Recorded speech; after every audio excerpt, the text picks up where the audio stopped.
C'è anche l'inserimento con i genitori come se nulla fosse cambiato, eppure copriscarpe, rilevazioni della temperatura, mascherina indicano che il mondo non è più lo stesso, men che meno la scuola.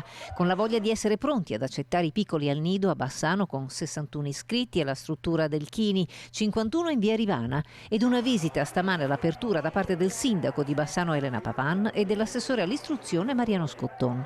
Situazione perfetta, tutto fila liscio, il rientro a scuola dei bambini è stato assolutamente positivo nonostante da diverso tempo non frequentassero questi ambienti, tutti quanti sono tornati molto volentieri, segnale del bisogno dei bambini di stare con gli altri bambini. Una sanificazione anti-Covid che in realtà non si discosta molto dalle normali procedure da sempre adottate, soprattutto pensando ai giocattoli e ai materassini. Pensiamo semplicemente a quanto e cosa mettono in bocca i bambini piccoli, quindi capiamo insomma che questa esigenza è un'esigenza che c'è sempre stata. Avere anche un ambiente sicuro, qualificato, dove poter lasciare per delle ore finché si è al lavoro i propri figli diventa un momento importante per una gestione di famiglia che sappiamo insomma vede il lavoro come elemento necessario.